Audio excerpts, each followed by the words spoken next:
Dear students, in this module entitled Principal Feature of a Population Policy, as part of the paper on population policies and programs, we will try to understand the basic features of a population policy. This module will give us an understanding about the main features of a population policy, and then we take examples of population policy from different countries, starting from India, then move to Singapore, then we will try to understand the features of China's population policy, and then finally we will move to Ethiopia's population policy, so that we get fair understanding of the features of population policy of various countries. According to Berelson, there are three main features of any population policy. These include action taken by the government in the form of a statement of position, laws, decrees, administration programs, and the policy covers population events, and it also refers to intentions as well as consequences, that is actions to change the population events or actually alters them. The population policy aims at altering or changing the population situation and population events. Thus, the population policy is also expected to cover the three basic components of population change, namely fertility, mortality and migration. Population of any country changes because of these three components of population: fertility, mortality and migration. The population policy has to consider all these three components of population change or population dynamics. The direction of change expected to be brought about has to be mentioned in the population policy. However, there can be some population policies without any quantitative goals. Does not mean that they are not population policies. That means mere absence of quantitative goals does not indicate that the population policy is not effective. Let us try to understand the features of India's population policy. In 1952, India was the first country in the world to launch a national program with emphasis on family planning. India was the first country to have an official national program to address the population related issues. In 1966, several important developments took place relating to family planning program. A full-fledged department of family planning was established within the Ministry of Health, and the Ministry of Health then was designated as Ministry of Health and Family Planning, and there was a minister of the cabinet rank placed as in charge of the ministry. And then another feature is that a cabinet committee of family planning that was initially headed by the Prime Minister was formed, and then later on the committee was headed by Finance Minister, and in this committee was operating at the national level, and a cabinet committee of family planning was formed as we discussed in the previous slide. And in 1976, during the emergency, the government of India announced national population policy, and then subsequently the government of India came out with national population policy 2000 in the year 2000, and the National Population Policy 2000 of the Indian government reflected deep commitment of the government to population stabilization program. The National Population Policy of Government of India also affirms the commitment of the government towards voluntary and informed choice and consent of the citizens while availing of productive healthcare services and continuation of target free approach while administering the family planning services. These are all important features of the National Population Policy 2000 of the Government of India. The NPP of Government of India also provided a policy framework for advancing goals and prioritizing strategies during the next decade, so that the reproductive and child health needs of the people of India are met, and ultimate goal was to have net replacement levels.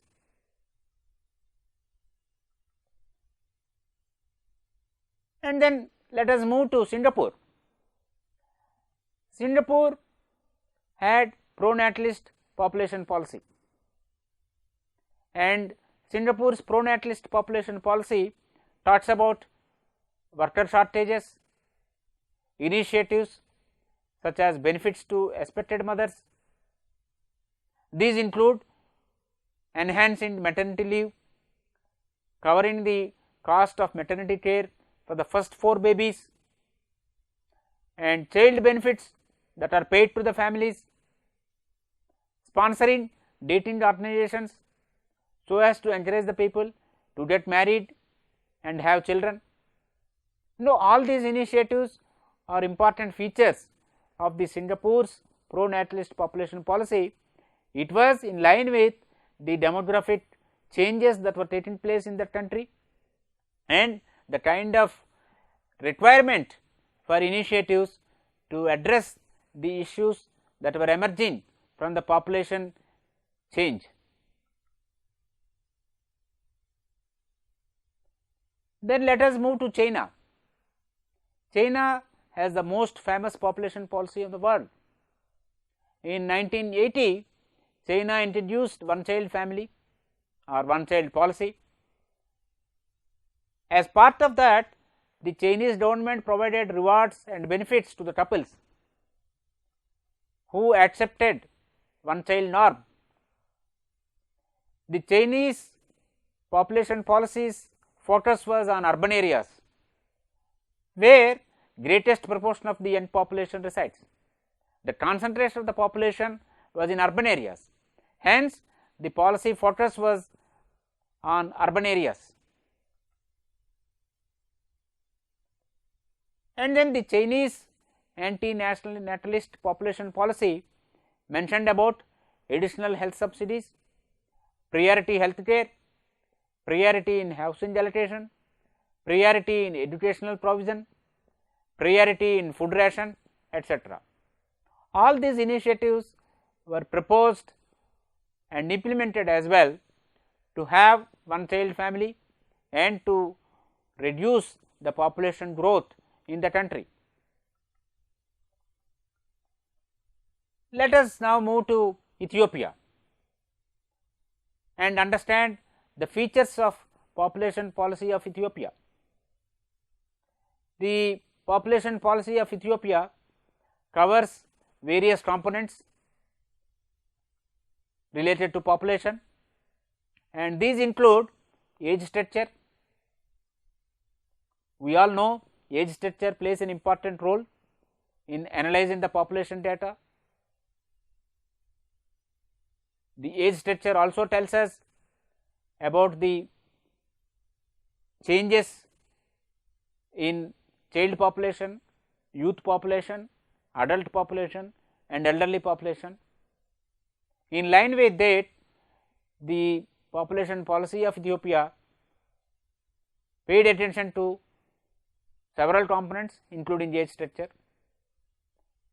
Then the next component was spatial distribution, the distribution of the population across the country. It has direct association with migration and urbanization. and then distribution of the population by residents. Then the next component was population and development. In view of the close association between population factors and development factors, population variables and development variables, the kind of association between population and development is two dimensional or two directional. Population factors affect development factors and development factors affect the population factors. In view of that, it is apt that the population policy of Ethiopia considered population and development, and the policy also considered environment related factors. We all know the linkages between population and environment factors. Then the next component was declining productivity in crop producing areas. This again is appropriate given the kind of challenges we have due to climate change and then its impact on agriculture productivity, which will in turn affect the food security system, the food security measures and also the food security scenario in the country. Then education, finally the health related component was also there. The population policy of Ethiopia also had given consideration to fertility related aspects. Fertility is an important indicator or component of demographic change and population dynamics.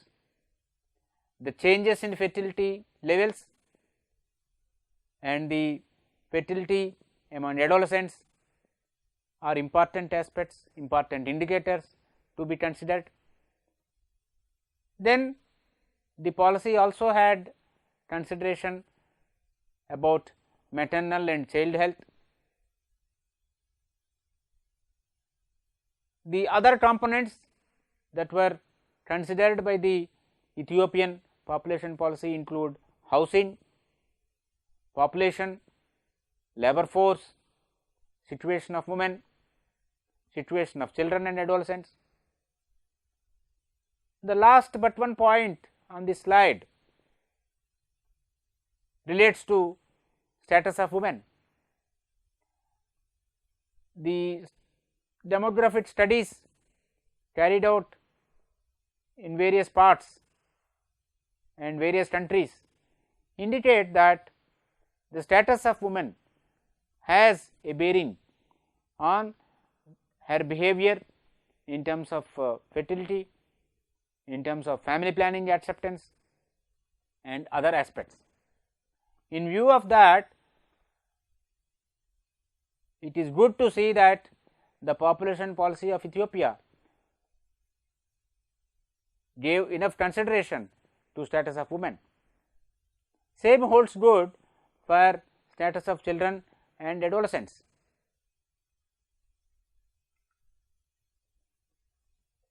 Continuing on the features of the population policy of Ethiopia, the policy document lists out rationale for a national policy. That means any population policy should highlight the rationale for such a policy, and the population policy of Ethiopia also specifies general objectives, specific objectives, strategies adopted or strategies to be adopted to meet the objectives, whether general or specific, major areas of population activities requiring attention on a priority basis, and then the organizational mechanism to ensure implementation of the population policy. Any population policy, as indicated by the population policy of Ethiopia, should have all these components, starting with rationale, objectives, be it general or specific, strategies to be adopted to meet the objectives, and then specific areas that need attention, specific activities that are required, and then the organizational mechanism, institutional mechanism that is in place to ensure effective implementation of the population policy. The policy document also highlights the multidisciplinary nature of the population program. The population variables are affected by several variables: socio, economic, cultural, behavioral, etc. In view of that, the population policy should acknowledge the multidisciplinary nature of the program, the issues, and the interventions, the strategies should also be of multidisciplinary nature.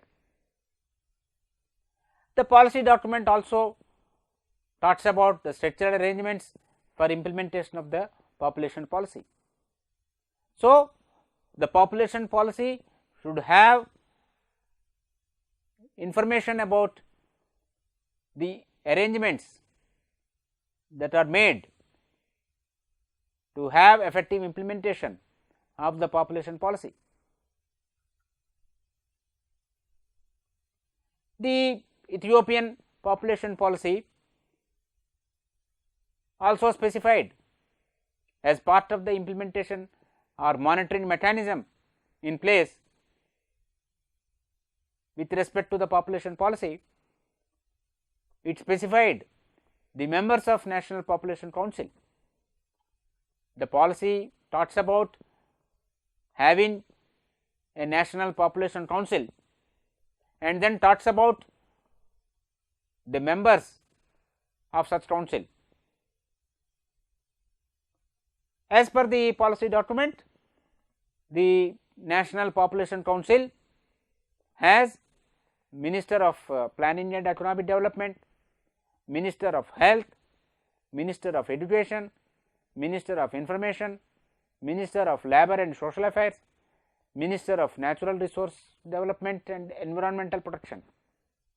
Given the multidisciplinary nature of the population issues and then the strategies that are to be planned to address the population issues, the constitution of the National Population Council with ministers from various ministries, from various sectors, highlights the action taken in the right direction.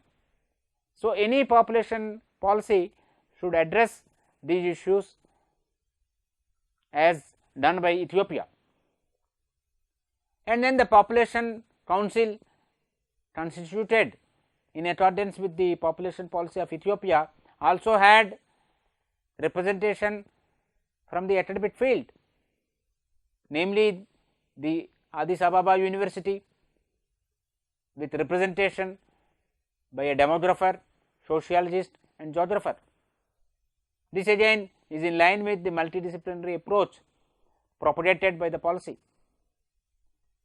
Then the council also had general manager of Central Statistics Authority, head of regional administration affairs sector in the office of the Prime Minister, head of women's sector in office of the Prime Minister, head of office of population in Prime Minister's office.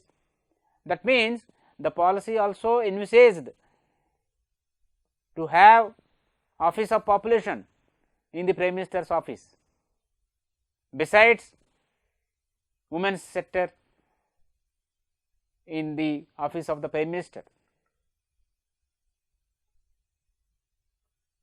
And then the members of National Population Council include President of Family Guidance Association of Ethiopia, two prominent persons in the field of population, and the policy document also specifies the functions of Office of Population. The Office of Population would be constituted and the specification was there in terms of the roles and responsibilities of the Office of Population, the functions of Office of Population, the kind of activities to be carried out by Office of Population, and the policy also talks about structure at regional level, structures at zonal level, and functions and responsibilities, roles and responsibilities of the population council at zonal level.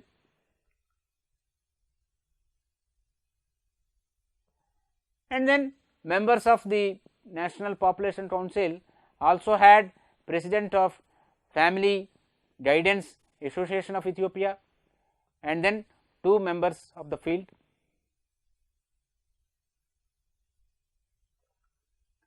So, in this module we discussed about the features of population policies, and we also understood that any population policy should cover the various population components or demographic components, namely fertility, mortality and migration.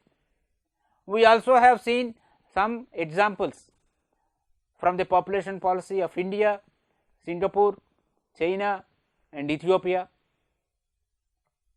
By doing so, we got a fair idea about the kind of features of a population policy, what should be the content of a population policy, what all should be there in the population policy, what all should be highlighted in a population policy, what kind of policy directions the population policy of a country should provide, and then the kind of institutional arrangements, structural arrangements that are needed to fulfill the objectives of the population policy are also required to be provided in the policy document. And as we discussed, any population policy should have the objectives of the population policy besides the rationale, the context and the background for bringing out the population policy.